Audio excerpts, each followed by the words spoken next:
Mesdames et messieurs, bonjour et bienvenue au Palais de la Présidence de la République. Je vous remercie pour votre présence à cette conférence pour faire le point des récentes activités du Président de la République, chef de l'État, chef du gouvernement, son Excellence M. Brice Clotaire Oligui Nguema. Faire le point donc tant sur le plan extérieur que sur le plan intérieur. Donc, ces dernières semaines ont été, comme vous le savez, puisque vous avez abondamment couvert cette actualité, ces dernières semaines ont été denses, notamment du fait d'un agenda diplomatique présidentiel particulièrement riche. Justement, sur le plan diplomatique, revenons tout d'abord sur la visite d'État du président de la République française, son Excellence M. Emmanuel Macron, dans notre pays. Une visite qui illustre l'importance stratégique de nos relations internationales et l'ambition du Gabon sur la scène continentale et mondiale. Cette visite a posé les bases d'un partenariat renouvelé, fondé sur 3 principes majeurs. Le respect mutuel,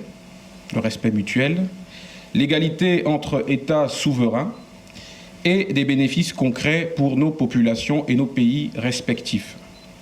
Les 2 chefs d'État ont abordé les sujets essentiels pour le développement du pays, entre autres la sécurité dans le golfe de Guinée, l'attractivité économique, l'énergie, la protection de l'environnement et la modernisation de nos infrastructures. Un geste fort a marqué cette visite, la signature du protocole d'accord AFD-Union européenne pour moderniser le transgabonais, notre colonne vertébrale ferroviaire. Ce fonctionnement, ou plutôt ce financement, contribuera directement à améliorer le transport des marchandises et la compétitivité de notre économie. Les 2 chefs d'État ont également visité plusieurs chantiers majeurs de modernisation de Libreville ou du Grand Libreville, parmi lesquels, entre autres, la Cité de la démocratie en reconstruction pour faire de notre capitale politique une ville de congrès, la Cité Émeraude, future vitrine de l'administration gabonaise, l'Institut français du Gabon, modernisé pour devenir un pôle culturel et éducatif de référence, et la Baie des Rois, nouvel espace économique et touristique en plein essor. Ces visites témoignent d'une volonté partagée d'investir dans des infrastructures modernes, visibles et utiles au quotidien des Gabonaises et des Gabonais. De manière globale, il nous faut retenir que les 2 présidents ont réaffirmé leur engagement en faveur d'une coopération équilibrée, innovante et appuyée par des financements internationaux pour accompagner les transitions écologiques, énergétiques et infrastructurelles de notre cher et beau pays. Deuxième gros sujet du volet diplomatique, la participation du chef de l'État au sommet Union européenne-Union africaine de Luanda, les 24 et 25 novembre 2025. Le président de la République y a réaffirmé la nécessité d'un multilatéralisme réformé, plus juste et réellement représentatif des réalités africaines.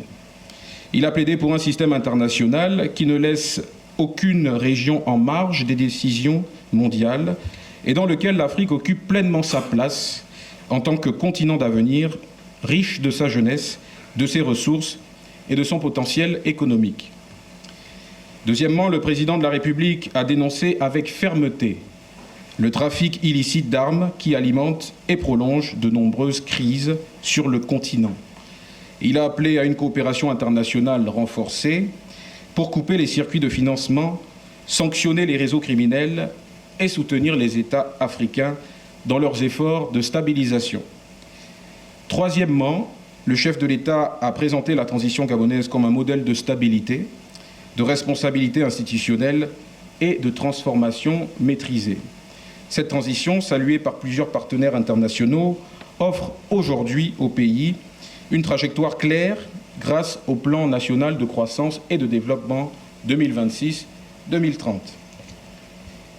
Ce cadre stratégique porte notre vision d'un Gabon moderne, sobre, dans sa gestion publique, plus efficace dans l'action de l'État et résolument engagé vers une croissance inclusive et durable.